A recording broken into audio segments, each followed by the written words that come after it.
Hai hai Sobat HI, welcome back with me, Jafira. Nah Sobat HI, pasti Sobat HI pernah dong dapat tugas kuliah yang mengharuskan Sobat HI untuk melakukan presentasi, baik itu secara individu maupun secara kelompok. Dalam presentasi, tentunya Sobat HI bukan orang yang cuma nyolokin infokus doang atau baca kesimpulan doang, tapi juga harus memiliki role atau peran yang penting dalam presentasi itu sendiri. Nah, banyak juga mata kuliah yang memberikan presentasi yang besar di kegiatan presentasi ini. Jadi, Sobat HI memiliki kesempatan untuk mendapatkan nilai akhir yang lebih besar jika memiliki nilai presentasi yang besar juga. Nah, di sini aku mau sharing tips gimana sih caranya untuk memaksimalkan presentasi tugas kuliah kalian. Simak videonya sampai habis ya. Yang pertama adalah kuasai topik atau pembahasan presentasi kamu sendiri. Biasanya kan kalau presentasi itu disuruh untuk bikin makalah atau paper, jadi setelah Sobat HI membuat bahan presentasi, dibaca lagi dan dipelajari lagi. Oke, yang nomor 2 adalah buat slide presentasi yang menarik. Secara umum, presentasi tugas kuliah itu pasti pakai slide gitu kan, entah itu dibuat dari Canva atau misalnya dari PowerPoint. Yang paling sering adalah PowerPoint. Di sini aku sarankan untuk Sobat HI membuat slide yang informatif dan juga menarik. Informatif di sini ya tentu berdasarkan bahan yang Sobat HI punya gitu. Slide yang baik juga adalah slide yang singkat, padat, dan jelas. Jadi kamu hanya perlu untuk mencantumkan poin-poin penting di slide presentasi tadi. Slide yang baik juga memperhatikan ejaan sesuai dengan kaidah bahasa gitu. Jangan sampai di slide kamu banyak typonya atau misalnya pemilihan diksinya nggak tepat. Tadi kan udah membuat slide yang baik. Gimana sih caranya untuk buat slide yang menarik? Yang pertama adalah jangan banyak tulisan. Ini adalah kesalahan yang banyak banget dibuat oleh para mahasiswa. Jadi dia mau presentasi, tapi di slide-nya itu semuanya hasil copy paste dari makalah mereka gitu.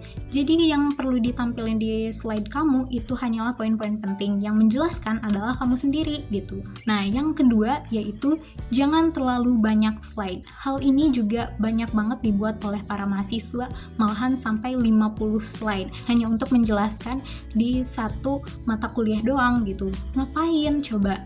Jadi di sini aku sarankan mungkin 10 itu udah cukup untuk menjelaskan presentasi kalian. Jadi jangan terlalu banyak karena bisa jadi orang yang ngelihat itu malah nggak fokus atau malah bosan ngeliatin slide kamu yang bejibun. Nah, yang ketiga, di slide kamu juga perlu mencantumkan data atau bagan yang kira-kira penting untuk menunjang presentasi kamu. Yang selanjutnya, kamu juga bisa menambahkan video atau gambar yang relevan dengan pembahasan kamu. Nah, di sini jangan sampai kamu menggunakan video atau gambar yang nggak sesuai sama penelitian kamu. Jadi, ini pengalaman teman aku, dia bahas tentang imigran, tapi backgroundnya itu adalah kapal selam. Pas dia sidang, dia langsung ditanya sama penguji, kapal selam dengan imigran apa hubungannya? Misalnya Sobat HI mau nambahin gambar atau video, itu harus relevan dengan penelitian gitu ya. Nah, yang terakhir adalah perhatikan warna, susunan, dan transisi di slide presentasi kalian gitu. Jangan sampai susunannya amburadul atau misalnya warnanya terlalu mencolok, gak nyambung, dan lain sebagainya. Nah, mungkin di sini Sobat HI ada yang bilang, Kak, kalau misalnya aku mau presentasi itu kan gak punya cukup banyak waktu, gimana sih cara mikirnya bikin slide yang menarik dan lain sebagainya gitu, sedangkan tugas kuliah itu numpuk gitu. Jadi gampang aja caranya, yaitu tinggal ketik aja template PPT free download. Temen aku banyak banget yang bilang ke aku kalau misalnya aku presentasi selalu buat slide yang niat banget gitu, padahal aku download di Google gitu. Nah, kalau misalnya kalian mau yang gerak-gerak gitu, kalian juga bisa tinggal tambahin aja template PPT animation free download.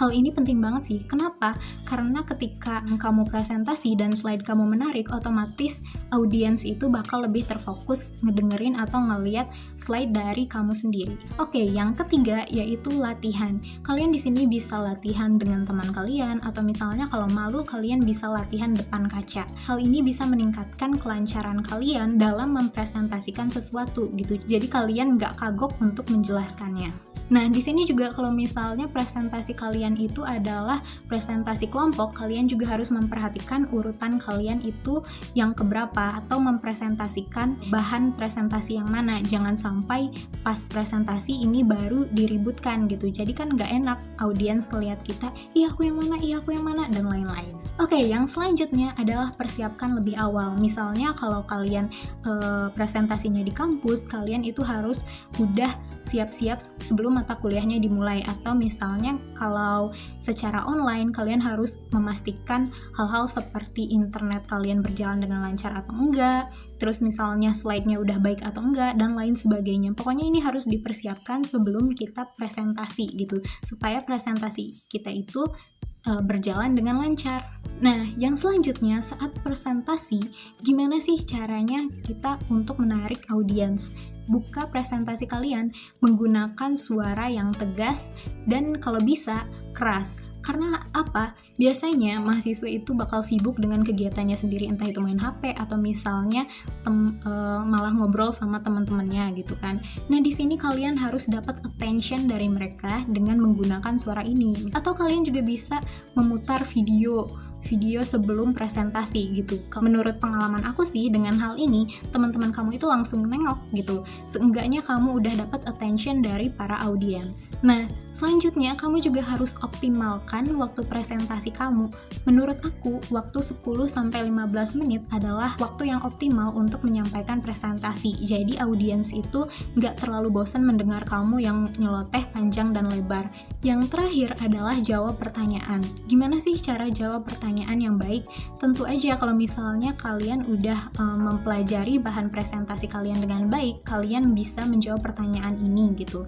Tambah lagi kan ada juga dosen yang nggak ngebolehin pakai gadget atau pakai HP ketika presentasi. Jadi di sini penting banget kamu untuk menguasai materi kamu sendiri gitu. Jangan sampai materinya sebenarnya ada tapi malah nggak kejawab sama kamu. Terus gimana sih kalau misalnya kamu nggak tahu jawabannya dan udah searching segala macam pun jawabannya belum pas gitu.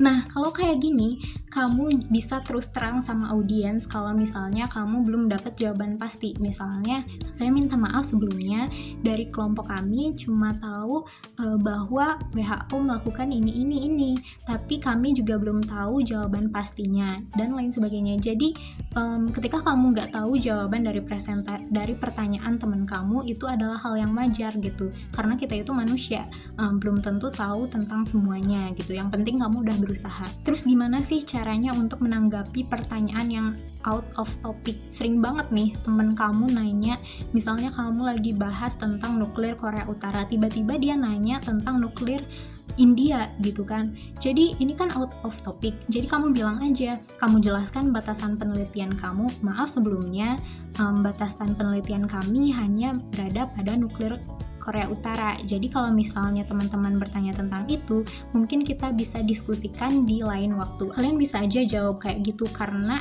ini bukan kewajiban kalian untuk menjawab pertanyaan yang nggak sesuai sama topik dari presentasi kalian. Oke guys, mungkin segitu aja dari aku tips untuk lancar presentasi tugas kuliah. Semoga bisa membantu. Jangan lupa untuk meninggalkan komentar. Selanjutnya, dukung terus channel ini dengan klik subscribe, like, dan share. Makasih udah nonton dan sampai jumpa.